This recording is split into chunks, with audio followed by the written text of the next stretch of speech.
Have you ever wondered what sustains our practice when personal effort falters? Have you asked yourself why the community of awakened ones, the Sangha, holds an inviolable place in our spiritual journey? Welcome back to the channel. Today we explore the inspiring dignity and power of the Sangha treasure, uncovering why disrespecting or neglecting this sacred assembly can undermine our entire path. From the earliest monasteries beneath Bodhi trees to modern practice groups across continents, the Sangha has served as the living embodiment of teachings, offering support, guidance, and inspiration. In this video, we'll uncover two essential truths. First, that the Sangha's presence transforms doctrinal words into vibrant lived experience, and second, that honoring the Sangha cultivates humility, perseverance, and genuine awakening. Drawing on classical stories of disciples who found liberation through their community, as well as contemporary accounts of practitioners sustained by Sangha solidarity, we will see how this third jewel of refuge embodies both strength and compassion. Imagine a novice monk plagued by doubt, ready to abandon his vows only to be rescued by the unwavering encouragement of senior practitioners who shared their own struggles and breakthroughs. Picture a solitary retreatant whose meditation plateaued, then shattered through a single coaching session with a Sangha friend who knew precisely when to inquire and when to remain silent. Through these stories, we witness the Sangha's unique power to awaken our dormant potential and carry us beyond the limits of solitary striving. As we journey onward, we will travel from the dusty lanes of ancient Trojka, where the Buddha first ordained his followers, to the sunlit halls of modern centers where practitioners from every walk of life gather. Along the way, you'll learn how to recognize true Sangha spirit, how to offer respectful support, and how to draw strength from communal practice, whether online or in person. These insights will help you deepen your refuge and ensure your path remains grounded in shared wisdom. When I first joined a bustling urban Sangha, I arrived uncertain and timid, clutching my worn notebook filled with scribbled translations of Sutta passages. The morning chants echoed around the room like gentle rain, each voice blending into a single current of devotion.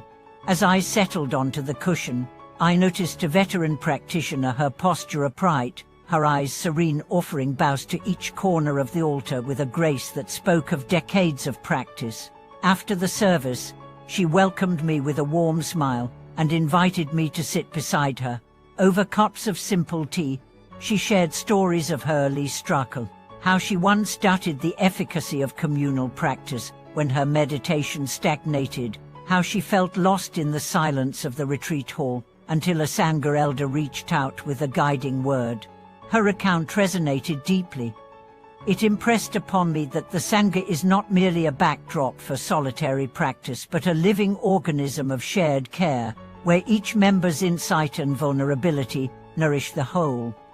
In the months that followed, I found myself in countless moments of Sangha kindness. Once, after a long residential retreat, I emerged into the dawn light with a bruised leg from a long walking meditation. I thought I could manage on my own, but before I even limped out of the meditation hall, a friend from the evening chanting group appeared with an ice pack and a caring question about my comfort. Later, as I gingerly moved about the dining hall, others approached with offers of massage, herbal balm, and gentle encouragement. Their attentiveness was not mandated by any rule. It flowed from their own gratitude for being held and supported in their darkest hours. In that outpouring of practical kindness, I glimpsed the Sangha's true treasure, a network of hearts attuned to one another, ready to bear each other's burdens as if they were their own. Outside formal gatherings, Sangha influence permeates everyday life. I remember one workday when a deadline loomed like a storm cloud. My mind became edgy, and I rushed through emails with clipped responses. Then I paused, recalling the lesson from my retreat teacher about right speech nurtured in community space. I took a few breaths, envisioned the faces of my Sangha friends, and composed a message to colleagues with calm courtesy.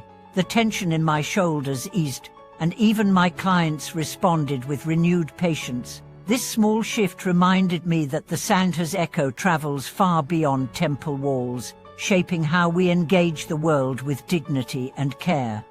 Through shared rituals, precept ceremonies, group retreats, mentorship circles, the Sangha transmits the living Dharma in dynamic, personal ways. In a recent ordination ceremony I attended, I watched as dozens of seniors laid their robes and bowls at the feet of new monasticus, each gesture infused with unspoken vows to guide and protect. In those vows, I saw not only respect but a covenant. The community pledges to nurture each other's awakening, and in turn each individual pledges to contribute their unique gifts, whether through teaching, healing touch, or simply unwavering presence. Every member sustains the Sangha's lifeblood of compassion and insight. When you join or form a Sangha, you inherit both privilege and responsibility. Privilege, because you gain access to seasoned practitioners who can illuminate the path ahead. Responsibility, because the Sangha's integrity rests on your own conduct, how you treat others, how you guard the precepts, how you offer support without expectation of reward.